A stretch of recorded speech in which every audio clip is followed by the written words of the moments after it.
السلام علیکم۔ ہمارے چینل اردو ہارر ڈائریز میں خوش آمدید۔ آپ سے گزارش ہے کہ ہماری تمام ویڈیوز کو لائک اور شیئر کریں، چینل کو سبسکرائب کریں اور ساتھ ہی لگے بیل آئیکن کو پریس کر کے آل پر کلک کریں تاکہ ہماری نئی آنے والی ویڈیوز آپ کو بروقت ملتی رہیں۔ شکریہ۔ تو آئیے سنتے ہیں لہو میں خوف دوڑاتی ایک سنسنی خیز کہانی۔ میں ابا کی قبر پر فاتحہ کے لیے اکثر جاتا تھا۔ آتے جاتے اکثر میری ملاقات چودھری کے بیٹے قاسم سے ہو جایا کرتی تھی۔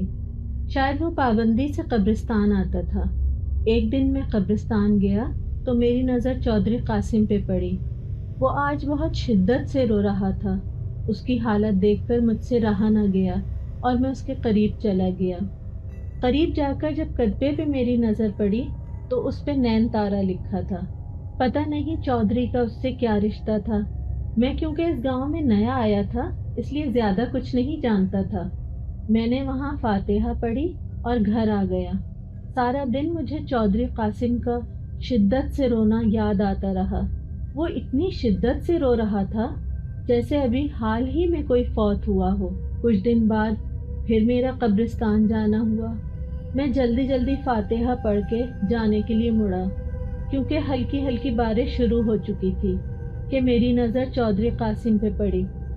وہ بارش سے بے نیاز قبر کے پاس بیٹھا ہوا شدت کے ساتھ رو رہا تھا۔ نین تارا، مجھے معاف کر دو۔ تم نے مجھے معاف نہ کیا تو میرا اللہ بھی مجھے معاف نہیں کرے گا۔ یہ کہہ کر وہ قبر پہ سر رکھ کر پھوٹ پھوٹ کے رونے لگا۔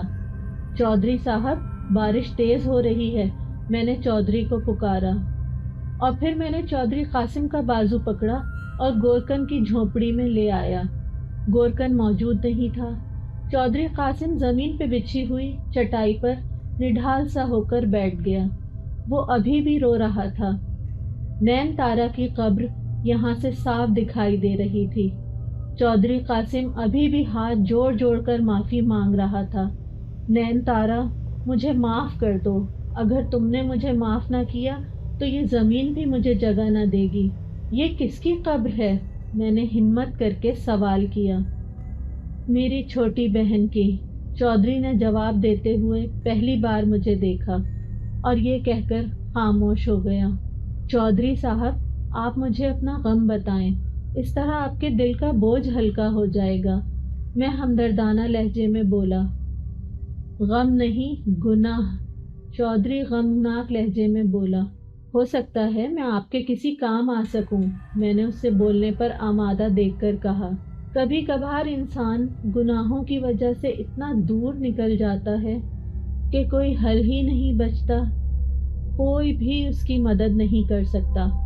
توبہ کے دروازے بند ہو جاتے ہیں اور اس کے ذمہ دار بھی ہم خود ہوتے ہیں۔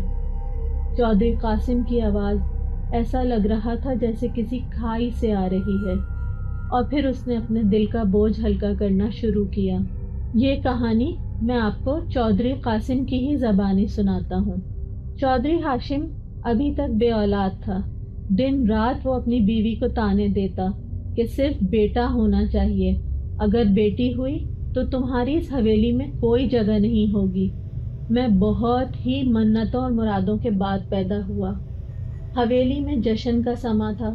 میرے باپ کا سینہ فخر سے پھولا ہوا تھا۔ وراثت کے علاوہ باپ کے بیجا لاڈ پیار نے میرے اندر ضد، غصہ، ہٹ دھرمی، غرور اور تکبر پیدا کر دیا تھا۔ میں عورت کو پیر کی جوتی سمجھتا تھا۔ ماں کی بے انتہا محبت کے باوجود میں اسے بہت تنگ کرتا تھا اور ساتھ ہی بدتمیزی بھی کرتا تھا۔ حویلی کی ملازمائیں بھی میری بدسلوکی کا شکار رہتی تھی۔ باپ کی حمایت میرے ساتھ ساتھ تھی۔ 9 سال تک بلا شرکت غیرے میری بادشاہی قائم رہی اور آخر ایک بہن میرے لیے آ گئی۔ ابا کا غصے سے برا حال تھا، وہ تو اسے دیکھنے بھی نہیں گئے۔ بہن سے مجھے کوئی مطلب نہیں تھا کیونکہ مجھے اس سے کوئی خطرہ نہیں تھا۔ آخر عورت ہی تو ہے، ایک کمزور مخلوق، اس کا اور ہمارا کیا مقابلہ۔ غرور، تکبر میرے اندر پنپ رہے تھے۔ اماں نے اس کا نام نین تارا رکھا۔ نین تارا بہت خوبصورت تھی۔ اماں اس نازک سی گڑیا کے ساتھ بہت خوش تھیں۔ قاسم بیٹا ادھر آؤ، دیکھو تمہاری بہن۔ میں کھیل رہا تھا کہ اماں کی آواز میرے کانوں میں پڑی۔ کیا ہے اماں؟ میں بدتمیزی سے بولا۔ بیٹا اپنی بہن سے ملو، تمہارے لیے چھوٹی سی گڑیا آئی ہے۔ اماں کے لہجے میں نین تارا کے لیے محبت ہی محبت تھی۔ تو میں کیا کروں؟ مجھے کسی بہن کی ضرورت نہیں۔ باپ کی زبان میرے منہ میں تھی۔ نین تارا کا وجود میرے لیے کوئی معنی نہیں رکھتا تھا۔ میں اسے مارتا، اس کے کھلونے توڑ دیتا اور اس کی چیزیں چھپا دیتا تھا۔ وہ بیچاری روتی، شور مچاتی، لیکن میرا کوئی کچھ نہیں بگاڑ سکتا تھا۔ میں ابا کا لاڈلا تھا اور ان کا اکلوتا وارث، اور نین تارا کو تو ابا دیکھنا بھی پسند نہیں کرتے تھے۔ اماں مجھے سمجھاتی مگر میں ان کی ایک نہ سنتا تھا، اور میرے اسی سلوک کو دیکھتے ہوئے نین تارا مجھ سے خوفزدہ رہنے لگی۔ وہ میرے آنے پہ چھپ جایا کرتی تھی۔ اماں نے نین تارا کو اسکول میں داخل کروا دیا۔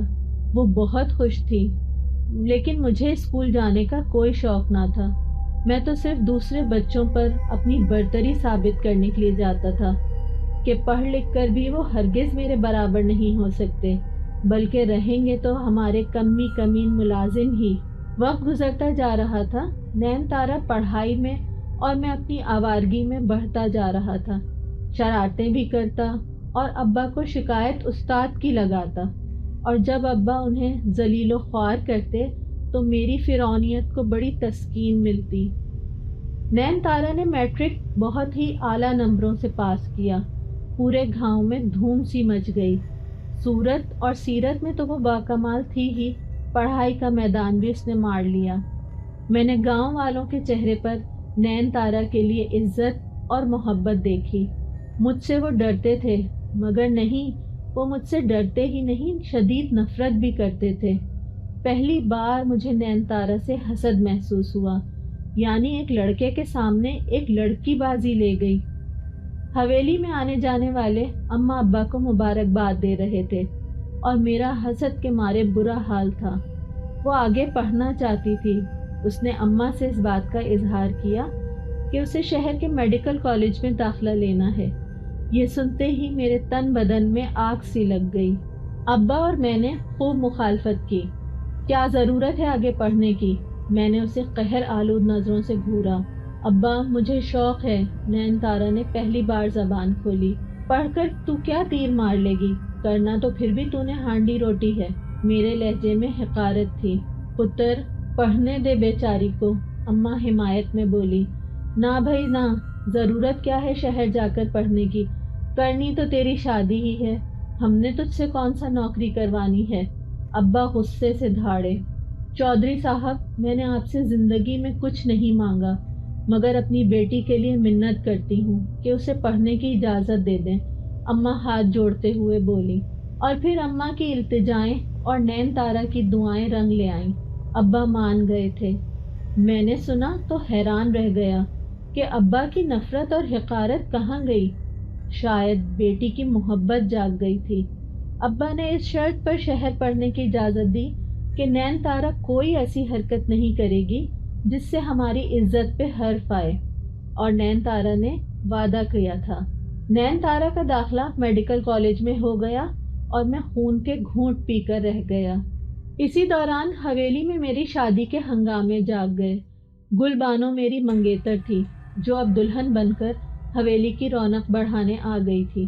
میں بہت خوش تھا، مگر اس خوشی میں بھی میرا دل نین تارا سے صاف نہیں ہوا تھا۔ وہ ہمیشہ سے میری نفرت کا شکار رہی تھی۔ گل بانو اور نین تارا کی بہت اچھی دوستی ہو گئی تھی، لیکن وہ مجھ سے خائف رہتی تھی، اور میں نے بھی کبھی اسے بھائیوں والا پیار نہیں دیا تھا۔ اور پھر نین تارا ڈاکٹر بن گئی۔ یہ خبر میرے تن بدن میں آگ سی لگا گئی۔ ساری حویلی میں جشن کا سما تھا۔ ہر کوئی ابا اور اماں کو مبارکباد دے رہا تھا۔ ابا کی عزت کو چار چاند لگ گئے تھے۔ پہلی بار کوئی لڑکی اتنا زیادہ پڑھ گئی تھی۔ بیٹا، تم نے میرا سر فخر سے بلند کر دیا، ابا نے نین تارا کے سر پہ محبت بھرا ہاتھ رکھتے ہوئے کہا۔ ابا، آپ کی عزت مجھے اپنی جان سے زیادہ پیاری ہے۔ ڈاکٹر بن کے بھی نین تارا کے انداز میں عاجزی اور انکساری ختم نہیں ہوئی تھی۔ میری بیٹی بہت نصیبوں والی ہے، اماں کے لہجے میں اس کے لیے پیار ہی پیار تھا۔ مجھے ان کا پیار ایک آنکھ نہیں بھا رہا تھا۔ نین تارا، میں نے ہمیشہ تجھ سے نفرت کی، کبھی تجھے پیار نہیں دیا۔ میرے ہوتے ہوئے بھی تو باپ کی محبت سے محروم رہی۔ ابا کے لہجے میں دکھ ہی دکھ تھا اور میرے لیے خطرے کی گھنٹی بج گئی تھی۔ مجھے آپ سے کوئی شکایت نہیں ابا، میرا خواب تھا ڈاکٹر بننے کا، وہ پورا ہو گیا، مجھے آپ سے کوئی گلہ نہیں۔ نین تارا کی آنکھوں میں آنسو اور لبوں پہ مسکراہٹ تھی۔ مگر بیٹا، میں تمہارے لیے کچھ کرنا چاہتا ہوں، اپنی تمام زیادتیوں کا ازالہ، ابا پرعزم لہجے میں بولے۔ مجھے گاؤں میں ایک ہاسپٹل بنانا ہے، اس کے لیے زمین چاہیے۔ نین تارا نے امید بھری نظروں سے ابا کو دیکھا۔ ہاں بیٹا، جو تم کہو گی وہی ہوگا، جتنی زمین چاہیے لے لو، ابا محبت سے بولے۔ ابا، میں چاہتی ہوں گاؤں والے علاج سے محروم نہ رہیں، انہیں شہر نہ جانا پڑے، انہیں علاج کی تمام سہولیات گاؤں میں ہی میسر ہوں۔ نین تارا نے امید بھری نگاہوں اور ولولہ انگیز لہجے میں کہا۔ کوئی ضرورت نہیں ہے اسے زمین دینے کی، کرنی تو اس کی شادی ہی ہے، تو پھر یہ نیا شوشہ کیوں چھوڑا جا رہا ہے؟ میں نے غصے سے مداخلت کرتے ہوئے کہا۔ تو چپ کر قاسم، یہ میرا اور میری بیٹی کا معاملہ ہے۔ ابا جی مانو ایک دم بدل سے گئے تھے۔ ابا، اگر تو نے اسے زمین دی تو میں اس کے ٹکڑے ٹکڑے کر دوں گا۔ میں نفرت سے پھنکارا۔ اوے آرام سے، بہن ہے تیری، ابا غصے سے چلائے۔ آپ ہوتے کون ہیں میرے ٹکڑے ٹکڑے کرنے والے؟ نین تارا نے میری آنکھوں میں آنکھیں ڈال کے کہا۔ میں اس کا اعتماد اور جرأت دیکھ کر حیران رہ گیا۔ میری آنکھوں میں جیسے خون سا اتر آیا۔ میں نے آگے بڑھ کر اسے تھپڑ مارنا چاہا تو ابا میرے سامنے آ گئے اور ایک زوردار تھپڑ میرے منہ پہ رسید کر دیا۔ اپنی بکواس بند کر اور چلا جا یہاں سے۔ ابا نے پہلی بار مجھ پہ ہاتھ اٹھایا، جس کی وجہ صرف اور صرف نین تارا تھی۔ دیکھتا ہوں کیسے بنتا ہے ہاسپٹل۔ میں دھمکی دیتا ہوا اپنے کمرے میں آ گیا اور جاتے جاتے نین تارا پر ایک نفرت بھری نگاہ ڈالنا نہیں بھولا۔ میں ساری رات جاگتا رہا، منصوبے بناتا رہا کہ نین تارا کو آخر کیسے مزہ چکھاؤں، کیسے اس سے اپنی بے عزتی کا بدلہ لوں کہ وہ ساری زندگی یاد رکھے۔ اور پھر میرے شیطانی دماغ میں ایک ترکیب آئی جس سے سانپ بھی مر جاتا اور لاٹھی بھی نہ ٹوٹتی، یعنی میں برا بھی نہیں بنوں گا اور نین تارا میرے راستے سے ہٹ جائے گی۔ صبح میں اپنے کمرے سے نکلا تو معلوم ہوا کہ ابا اور نین تارا زمین دیکھنے گئے ہوئے ہیں۔ میں کھولتا ہوا گاڑی میں آ کر بیٹھ گیا۔ میرا ارادہ گاؤں سے باہر جانے کا تھا۔ گاؤں سے باہر ایک ہندو سادھو تھا جو کہ کالے عملیات اور سفلی کا ماہر تھا۔ میں اس کے پاس جا پہنچا۔ اس کی جھونپڑی سے ناگوار بو آ رہی تھی، جگہ جگہ کھوپڑیاں اور ہڈیاں بکھری ہوئی تھیں۔ وہ شاید کسی چلے میں مصروف تھا۔ میں ایک جگہ بیٹھ گیا۔ نفرت اور حسد نے مجھے کہاں پہنچا دیا تھا۔ وہ میری بہن تھی، مگر میں اتنا ظالم ہو گیا تھا کہ اس کی ایک معصوم سی خواہش نے میرے اندر کے حیوان کو جگا دیا تھا۔ بول، کیوں آیا ہے؟ سادھو کی اچانک آواز پہ میں چونک اٹھا۔ سادھو نے میری طرف سرخ انگارہ آنکھوں سے دیکھتے ہوئے پوچھا۔ میں نے ہمت کر کے اسے ساری بات بتائی اور نین تارا سے اپنی بے پناہ نفرت کا بھی اظہار کیا۔ یہ کون سا مشکل کام ہے، ہو جائے گا، بس تمہیں اس کے لیے 2 شرائط ماننا ہوں گی، سادھو گہرے لہجے میں بولا۔ وہ کیا شرائط ہیں؟ میں جوش سے بولا۔ وہ کیا شرائط ہیں؟ میں جوش سے بولا۔ ایک تو 15 دن تک غسل نہیں کرنا، کوئی نماز نہیں پڑھنی اور 15 دن کے بعد قرآن کی بے ادبی کر کے میرے پاس لے آنا۔ سادھو رازدارانہ انداز میں میرے قریب جھکا۔ دوسری شرط سن کر میرے رونگٹے کھڑے ہو گئے۔ قرآن کی بے ادبی؟ نعوذ باللہ! میں سوچ میں پڑ گیا۔ اگر یہ نہیں کر سکتا تو چلا جا یہاں سے۔ میری خاموشی پہ سادھو بہت زور سے چیخا۔ دوسری شرط بہت مشکل ہے، لیکن میں اپنے مقصد کے لیے یہ سب کروں گا۔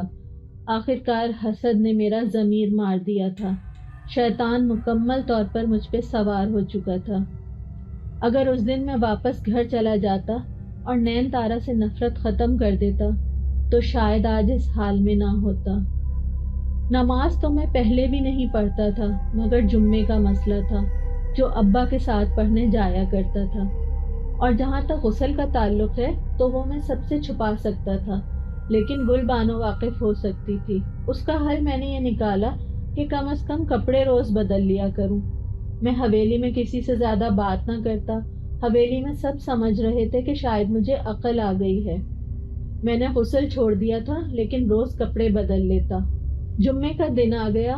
اس دن مجھے بہت بے چینی تھی، نماز چھوڑنے کی نہیں، ابا سے چھپنے کی۔ جمعے کے وقت ابا تیار ہو کر نکلنے لگے تو انہوں نے مجھے آواز دی، قاسم آجا، جمعے کو دیر ہو رہی ہے۔ میں نے بہانہ بنایا کہ ابا، میرے دوست کا ایکسیڈنٹ ہو گیا ہے، میں اسے دیکھ کر وہیں سے مسجد آ جاؤں گا۔ یہ مصیبت ایسے ٹل گئی۔ میں روز کپڑے تو بدل لیتا، لیکن میری بیوی مجھے شک بھری نگاہوں سے دیکھتی تھی۔ قاسم، آپ روز نہاتے ہیں، لیکن آپ کے کپڑوں سے انتہائی ناگوار بو آتی ہے۔ گل بانو الجھن بھرے لہجے میں بولی۔ مہک، لیکن میں تو روز نہاتا ہوں، میں نے تھوک نگلتے ہوئے جھوٹ بولا۔ پتہ نہیں، مگر بہت ناگوار بو ہے۔ اس کی آنکھوں میں شک کے بادل چھائے ہوئے تھے۔ اچھا، زیادہ بک بک مت کر، بڑی آئی نیک بیوی، میں نے ناگواری سے اسے جھڑک دیا۔ سچ تھا جو کہ بہت کڑوا تھا۔ 15 دن ہو چکے تھے، دوسری شرط پورے کرنے کا وقت قریب آ گیا تھا۔ میں اپنی بیوی کے سونے کا انتظار کر رہا تھا۔ وہ سو گئی تو میں اٹھا۔ رات کے 2 بجے میں نے الماری کھولی جس میں قرآن پاک رکھے ہوئے تھے۔ میں نے سب سے پرانا قرآن پاک کا نسخہ نکالا جو کوئی نہیں پڑھتا تھا۔ میرے ہاتھ بری طرح کانپ رہے تھے، لیکن کیا کرتا اس نفرت اور حسد کا جو مجھے ایک پل بھی چین نہیں لینے دے رہی تھی۔ ابھی میں الماری بند کر کے مڑا ہی تھا کہ مجھے ایسا لگا جیسے زمین ہل رہی ہو۔ میں اپنی جگہ رک سا گیا۔ واقعی زلزلہ آ رہا ہے۔ حویلی میں چیخ پکار مچی ہوئی تھی۔ میری بیوی جو امید سے تھی گھبرا کر اٹھ بیٹھی۔ حویلی میں سب کلمہ پڑھ رہے تھے اور میرا دل بری طرح کانپ رہا تھا۔ یہ زلزلہ نہیں تھا، ابھی ابھی جو میں نے قرآن پاک کی بے حرمتی کی تھی یہ اس کا نتیجہ تھا۔ کچھ دیر بعد زلزلہ رک گیا اور حویلی میں سکون ہوتا چلا گیا۔ صبح حویلی میں زلزلے کی باتیں ہو رہی تھی، لیکن گاؤں کے کسی فرد نے بھی زلزلے کا ذکر تک نہ کیا۔ سب حیران تھے، یہ کیسا زلزلہ ہے جو صرف حویلی والوں کو ہی محسوس ہوا۔ میں اپنے ارادے سے باز آنے والا نہیں تھا۔ نیچے اترتے ہوئے میری نظر نین تارا پہ پڑی۔ وہ اب مجھ سے بات نہیں کرتی تھی۔ اس کو دیکھ کر میرا حلق اندر تک کڑوا ہو گیا۔ بہت جلد ڈاکٹر صاحب کی عقل ٹھکانے آ جائے گی۔ یہ کام بہت خوفناک تھا، لیکن مجھے کرنا تھا۔ یہ لو، میں نے قرآن پاک نکال کر سادھو کو دیا، جسے دیکھتے ہی سادھو کی آنکھوں میں شیطانی چمک ابھری۔ بہت اچھے، سادھو میری طرف دیکھ کر مکروہ ہنسی ہنستے ہوئے بولا۔ بس آگے کا کام آسان ہو گیا ہے۔ سادھو نے گڑیا نکالی، گڑیا کے سر میں سوئیاں چبھوئیں اور اس کی ٹانگوں کو کالے دھاگے سے باندھ دیا۔ یہ لے، سادھو نے گڑیا میری طرف بڑھائی۔ میں نے دیکھا گڑیا پر نین تارا کا نام لکھا تھا، یعنی کہ اب میری منزل بہت قریب آ گئی تھی۔ میرے لبوں پر شیطانی مسکراہٹ آ گئی۔ سادھو نے قرآن دیکھ کر اس پر پڑھائی شروع کر دی اور اس پہ پھونک مار کے مجھے دے دیا۔ اس قرآن کو اپنی بہن کے بستر کے نیچے رکھ دینا اور گڑیا قبرستان میں پرانی سی قبر میں دبا دینا، اور یہ چھری لو، اس پر میں نے منتر پڑے ہوئے ہیں جو میں تمہیں بتا دیتا ہوں۔ آخر میں چھری پر پھونک مار کر گڑیا کے پیٹ میں گاڑ دینا۔ سادھو نے تمام عمل کے بدلے میں مجھ سے ایک بھاری رقم وصول کرتے ہوئے کہا۔ میں جھونپڑی سے نکلنے لگا تھا کہ بارش شروع ہو گئی۔ میں وہیں رک گیا۔ انسان کا ضمیر اس کو کوڑے مارتا ہے جب تک انسان خود ہی نہ ٹھان لے کہ اس نے اپنے ضمیر کی آواز نہیں سننی۔ بارش تیز تیز ہوتی جا رہی تھی۔ قدرت مختلف ہیلے بہانوں سے انسان کو روکتی ہے، منع کرتی ہے، سمجھاتی ہے، ڈراتی ہے، لیکن انسان جب شیطان بن جائے تو وہ کہاں باز رہتا ہے؟ میرا ذہن الجھ رہا تھا۔ شاید سادھو اس صورتحال کو بھانپ گیا تھا، میری کیفیات کو سمجھ رہا تھا۔ کالے عملیات چاند کے آخری دنوں میں کیے جاتے ہیں چودھری، خاص کر جب دشمن کو راستے سے ہٹانا ہو۔ اگر یہ دن گزر جائیں تو پھر پورا مہینہ انتظار کرنا پڑتا ہے۔ سادھو نے تیر چلایا جو کہ ٹھیک نشانے پر بیٹھا۔ میں اس کی بات کا مطلب سمجھ گیا تھا اور فوراً ہی میں جھونپڑی سے نکل پڑا۔ بارش ابھی بھی ہو رہی تھی، بجلی کڑک رہی تھی، ماحول میں ایک انتہائی خوف کا احساس رچا بسا تھا۔ بجلی چمکنے سے قبرستان کا ماحول مزید خوفناک لگ رہا تھا۔ میں نے گاڑی قبرستان کے باہر کھڑی کی اور ٹارچ نکالی۔ قبرستان میں چلتے ہوئے بارہا بار مجھے محسوس ہو رہا تھا جیسے قبریں ابھی پھٹیں گی اور مردے باہر نکل کر مجھ پہ حملہ کر دیں گے۔ میں نے بہت مشکل سے اپنے خوف پہ قابو پایا تھا۔ بارش ابھی بھی ہو رہی تھی، مجھے ایک پرانی قبر کی تلاش تھی۔ ایک ہاتھ میں ٹارچ اور دوسرے میں گڑیا تھی۔ کیچڑ کی وجہ سے میرا پاؤں پھسلا اور میرے ہاتھ سے گڑیا گر گئی۔ پہلے پرانی قبر تلاش کر رہا تھا، اب گڑیا کی تلاش۔ اللہ انسان کو بہانے بہانے سے روکتا ہے، غلط کام کرنے سے بار بار روکتا ہے، مگر رکتا وہی ہے جو انسان ہو۔ شیطان نے تو ازل سے نافرمانی کی ہے اور ابد تک نافرمانی ہی کرے گا۔ میں نے زمین کی طرف ٹارچ کا رخ کیا۔ قبروں پر روشنی پڑ رہی تھی، ایسا لگتا تھا کہ قبر سے ہاتھ باہر نکلے گا اور میری ٹانگیں پکڑ لے گا۔ میں نے ہمت کی اور گڑیا کی تلاش شروع کر دی۔ اچانک میرے پاؤں کے نیچے کوئی نرم سی چیز آئی۔ میں نے دیکھا تو وہ گڑیا تھی۔ میں نے کیچڑ صاف کیا تو نین تارا لکھا ہوا نظر آیا۔ منحوس کا پتلا بھی تنگ کر رہا ہے، میرے منہ سے بے ساختہ نکلا۔ میں جلدی سے پرانی قبر کی تلاش کی اور وہیں بیٹھ کر جنتر منتر پڑھنا شروع کر دیا۔ میرا منہ سادھو کی ہدایت کے مطابق قبلے کے مخالف سمت تھا۔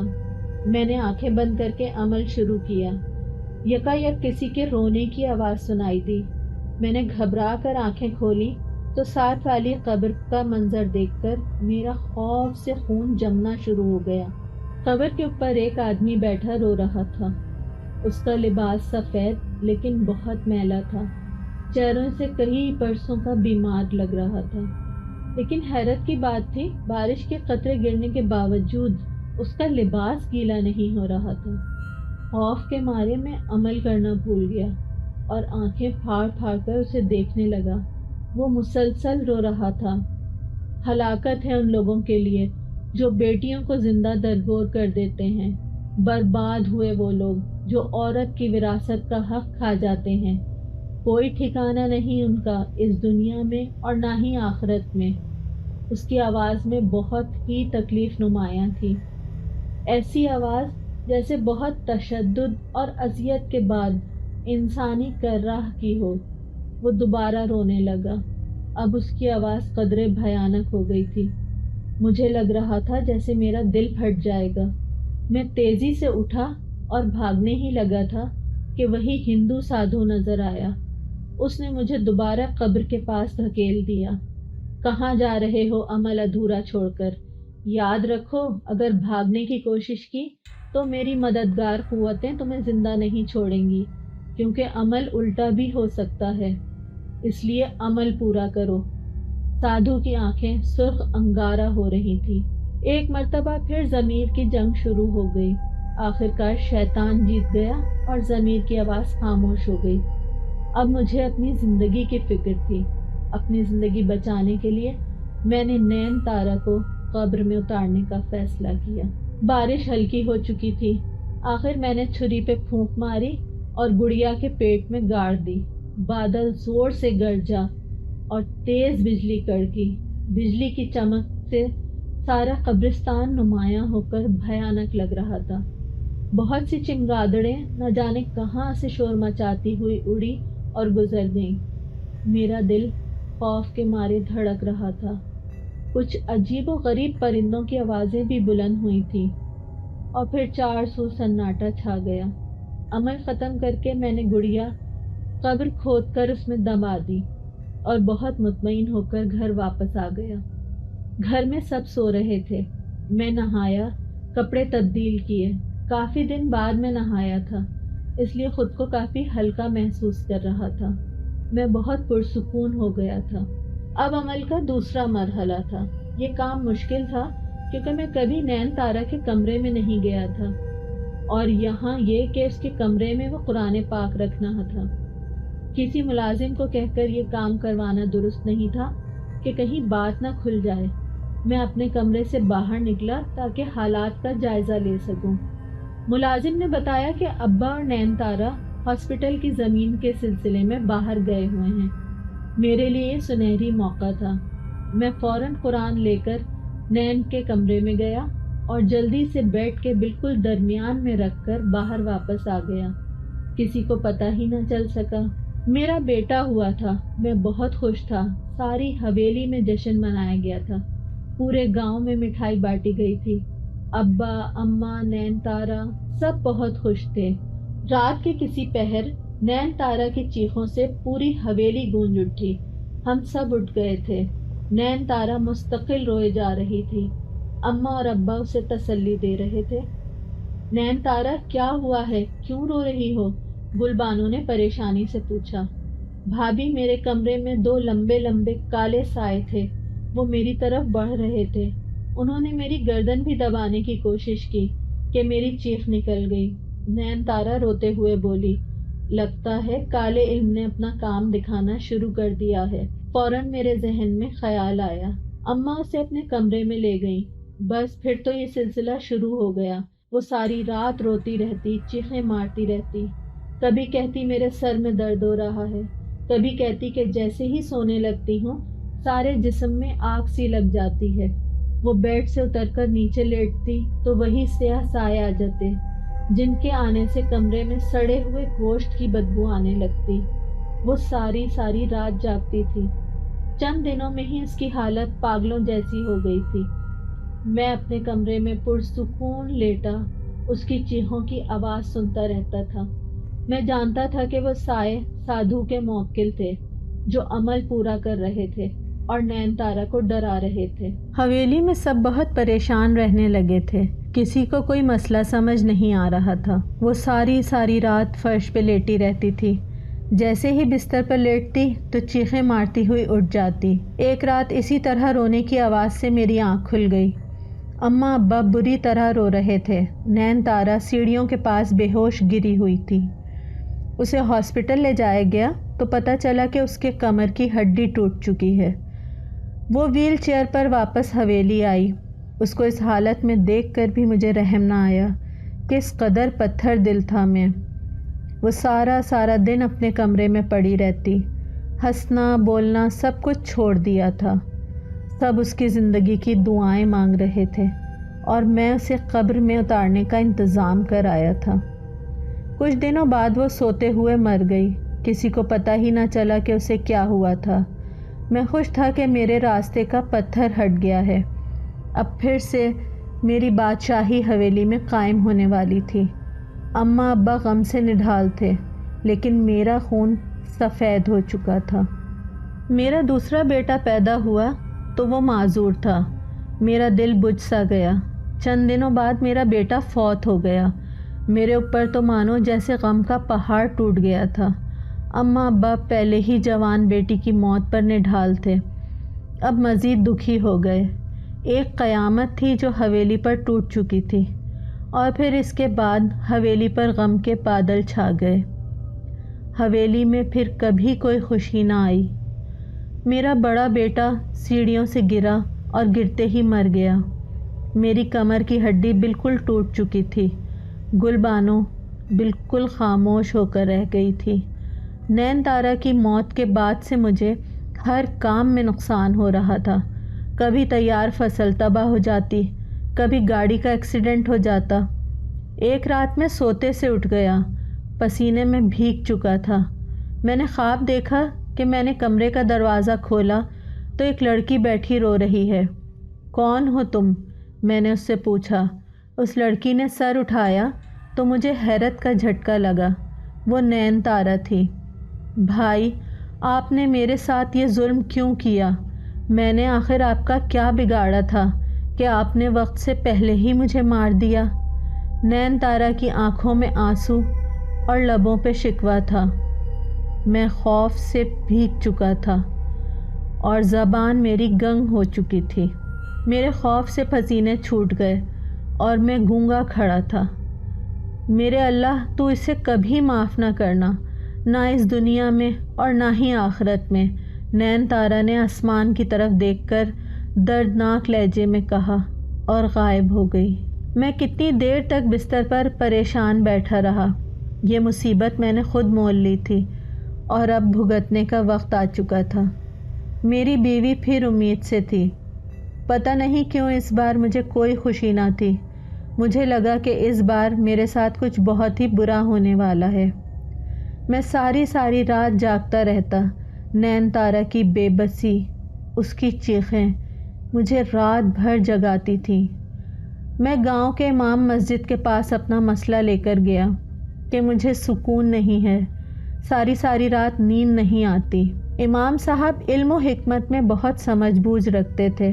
انہوں نے میرا مسئلہ سن کر آنکھیں بند کر لیں اور کچھ پڑھنا شروع کیا، اور پھر جب آنکھیں کھولی تو ان کے ماتھے پر شدید ناگواری کے بل تھے۔ قرآن کی بے حرمتی کرو، کالا علم کرو، سفلی کرو، ناحق کسی کا قتل کرو، اور اس کے بعد یہ کہنا کہ مجھے سکون کی نیند نہیں آتی۔ چودھری صاحب، میرے پاس آپ کے مسئلے کا کوئی حل نہیں۔ آپ نے حقوق اللہ اور حقوق العباد دونوں میں زیادتی کی ہے۔ آپ چلے جائیں یہاں سے، میں آپ کی کوئی مدد نہیں کر سکتا۔ امام صاحب نے مجھے مایوس لوٹا دیا۔ میری بیوی کی طبیعت خراب ہو گئی تھی، اسے شہر لے کر جانا پڑا۔ ڈاکٹروں نے جو مجھے خبر سنائی وہ سن کر میرے پیروں تلے زمین نکل گئی۔ میرا بیٹا ہوا تھا جس کے 2 سر تھے، اس کی رنگت بالکل سیاہ تھی اور آواز اس قدر بھیانک تھی کہ سب لوگ توبہ استغفار کر رہے تھے۔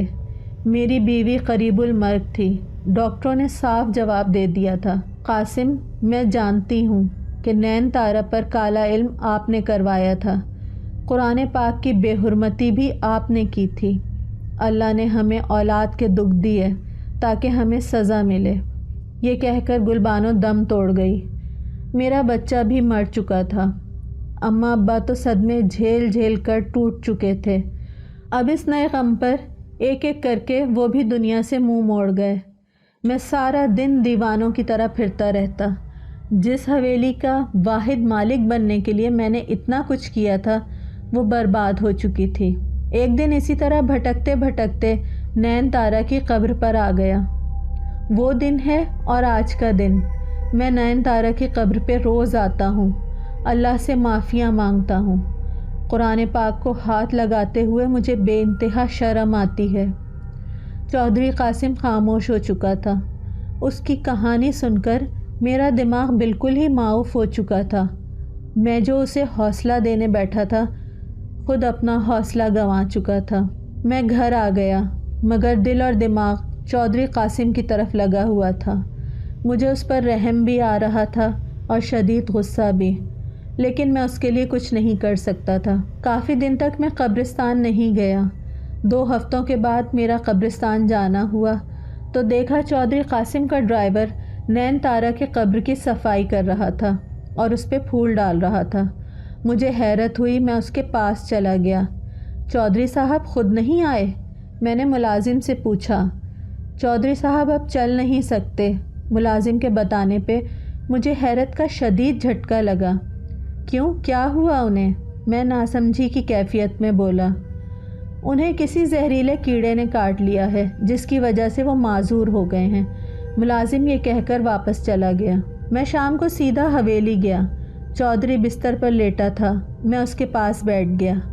اس کی آنکھوں میں آنسو تھے۔ وہ پھوٹ پھوٹ کر رونے لگا۔ میں نے وجہ پوچھی تو اس نے جواب دیا، بس اللہ کی پکڑ میں آ گیا ہوں، میں اب چل نہیں سکتا۔ میں نے قرآن کی بے حرمتی کی تھی، اس دن میں نین تارا کی قبر پر بیٹھا رو رہا تھا کہ ایک عجیب و غریب بڑے سے کیڑے نے میری ٹانگوں پر کاٹ لیا۔ کالے علم کی وجہ سے ایمان بھی گنوا بیٹھا، اور جس دولت اور جائیداد کی خاطر میں نے یہ سب کیا وہ اب میرے لیے بے معنی ہو چکی ہیں۔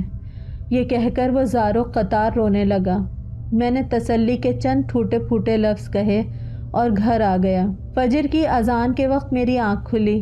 میں وضو کر کے مسجد جانے ہی لگا تھا کہ اعلان ہوا، چودھری قاسم رضائے الہی سے وفات پا گئے ہیں۔ میں تیزی سے مسجد کی طرف گیا۔ معلوم ہوا کہ چودھری قاسم کی تکلیف بہت زیادہ بڑھ گئی تھی کہ ٹانگیں کاٹنی پڑیں اور وہ برداشت نہ کر سکا، فوت ہو گیا۔ چودھری قاسم کی تدفین کے بعد میں قبر کے پاس بیٹھا ان کی مغفرت اور آسانی کے لیے دعا کر رہا تھا کہ اچانک میری نظر کچھ عجیب و غریب کیڑوں پہ پڑی جو کہ بہت تیزی کے ساتھ چودھری قاسم کی قبر کی طرف آ رہے تھے۔ میں انہیں دیکھ کر خوف سے پیچھے ہٹ گیا۔ ایسے کیڑے میں نے زندگی میں کبھی نہیں دیکھے تھے۔ وہ تیزی سے قبر میں اتر کر غائب ہو رہے تھے۔ میں نے شدت غم اور خوف سے آنکھیں بند کر لی۔ اے اللہ، تو ہی چودھری قاسم کی مغفرت فرما۔ میں دعا کر کے قبرستان سے باہر آ گیا۔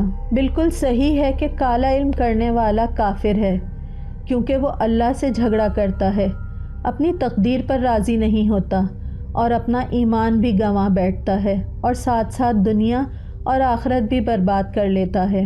ناظرین کرام سے میری گزارش ہے کہ کبھی بھی نفرت اور دشمنی میں اس قدر آگے نہ بڑھ جائیں کہ آپ کو جادو کا سہارا لینا پڑے۔ یہ دولت یہیں رہ جاتی ہے اور دنیا سے جاتے ہوئے صرف اور صرف نیک اعمال کا ذخیرہ ساتھ ہوتا ہے۔ اللہ ہم سب کو ہدایت فرمائے، آمین ثم آمین۔